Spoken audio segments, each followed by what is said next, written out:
1982 ലെബനനിലെ സംഘർഷങ്ങളുടെ പശ്ചാത്തലത്തിൽ രൂപം കൊണ്ട ഹിസ്ബുള്ള തുടക്കത്തിൽ പരിമിതമായ ആയുധങ്ങളുള്ള ഒരു പ്രതിരോധ ഗ്രൂപ്പായിരുന്നു.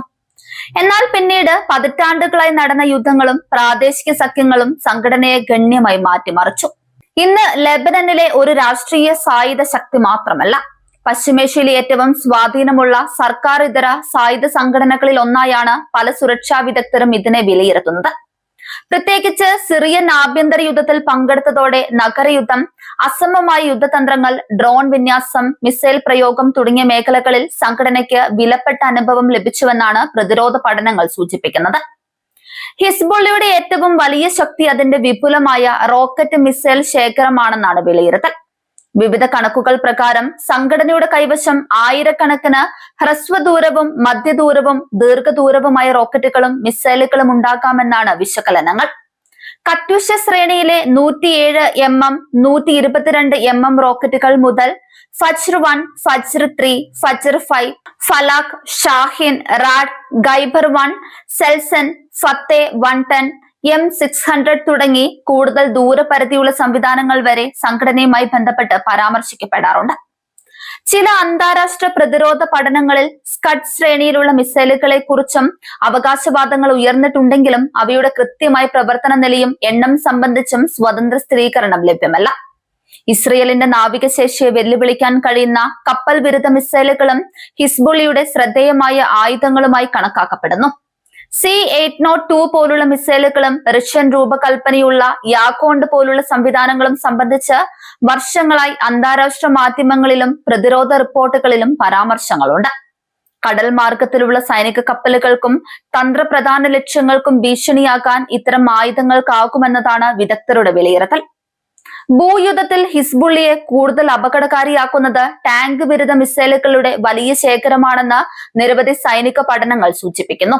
RPG-29 vampire, nine M14, മല്ലുത്ക ഫാഗോട്ട്, കോങ്കൂർസ്, Metis M, nine M133, cornet E തുടങ്ങിയ വിവിധ ടാങ്ക് വേദ മിസൈലുകൾ സംഘടന ഉപയോഗിച്ചിട്ടുണ്ടെന്ന് റിപ്പോർട്ടുകളുണ്ട്.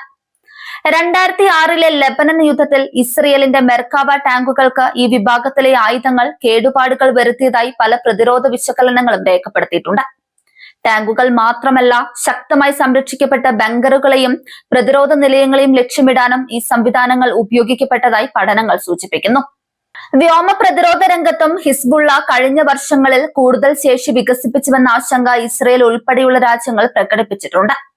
മിസാഗ്, സ്ട്രെല്ല, ഇഗ്ല തുടങ്ങിയ പോർട്ടബിൾ വ്യോമ പ്രതിരോധ മിസൈലുകൾ മുതൽ കൂടുതൽ ആധുനിക സംവിധാനങ്ങളായ ബുക്കം 2, പാർസർ S-1 എന്നിവയെ കുറിച്ചുള്ള റിപ്പോർട്ടുകളും ഇടയ്ക്കിടെ പുറത്തു വന്നിട്ടുണ്ട്. ഇത്തരത്തിലുള്ള സംവിധാനങ്ങൾ ലഭ്യമാണെങ്കിൽ താഴ്ന്ന ഉയരത്തിൽ പ്രവർത്തിക്കുന്ന വിമാനങ്ങളുടെയും ഹെലികോപ്റ്ററുകളുടെയും പ്രവർത്തനം കൂടുതൽ ദുഷ്കരമാക്കാൻ അവയ്ക്ക് കഴിയും. എന്നാൽ ഇവയുടെ യഥാർത്ഥ വിന്യാസം സംബന്ധിച്ച വിവരങ്ങൾ പരിമിതമായതിനാൽ വിവിധ അവകാശവാദങ്ങളെ ജാഗ്രതയോടെ വിലയിരുത്തേണ്ടതുണ്ട്. അതേസമയം ഹിസ്ബുള്ളിയുടെ സൈനിക തന്ത്രം പരമ്പരാഗത യുദ്ധരീതികളിൽ നിന്ന് വ്യത്യസ്തമാണ്. ഇസ്രയേലിന്റെ അത്യാധുനിക വ്യോമസേനയെയോ വലിയ സൈനിക ശക്തിയെയോ നേരിട്ട് നേരിടുന്നതിന് പകരം ഒരേ സമയം നിരവധി റോക്കറ്റുകൾ, ഡ്രോണുകൾ, ചെറുദൂര മിസൈലുകൾ എന്നിവ പ്രയോഗിച്ച് പ്രതിരോധ സംവിധാനങ്ങൾക്കുമേൽ സമ്മർദ്ദം സൃഷ്ടിക്കുന്ന അസമമായ യുദ്ധരീതിയാണ് സംഘടന പിന്തുടരുന്നതെന്ന് വിശകലനങ്ങൾ വ്യക്തമാക്കുന്നു. ഇസ്രയേലിന്റെ അയൺ ഡോം പ്രതിരോധ സംവിധാനത്തെ മറികടക്കാൻ കൂട്ടത്തോടെയുള്ള ആക്രമണങ്ങൾ നടത്താനുള്ള ശ്രമങ്ങളും ഇതിന്റെ ഭാഗമായാണ് ചർച്ച ചെയ്യപ്പെടുന്നത്. സിറിയ, ഇറാഖ്, യമൻ തുടങ്ങിയ പ്രദേശങ്ങളിലെ ഇറാൻ അനുകൂല സായുധ ശൃംഖലകളുമായുള്ള ബന്ധവും ഹിസ്ബുള്ളയുടെ തന്ത്രപരമായ ആഴം വർദ്ധിപ്പിക്കുന്ന ഘടകമായി കണക്കാക്കപ്പെടുന്നു. ചില വിശകലനങ്ങളിൽ ഇതിനെ റിംഗ് ഓഫ് ഫയർ എന്ന വിശേഷണത്തോടെയും പരാമർശിച്ചിട്ടുണ്ട്. ഈ പ്രാദേശിക ബന്ധങ്ങൾ, ആയുധ വിതരണ പാതകൾ, പരിശീലന സഹകരണം എന്നിവ ഹിസ്ബുള്ളയുടെ ശേഷി വികസിപ്പിക്കാൻ സഹായിച്ചിട്ടുണ്ടാകാമെന്നാണ് വിലയിരുത്തൽ.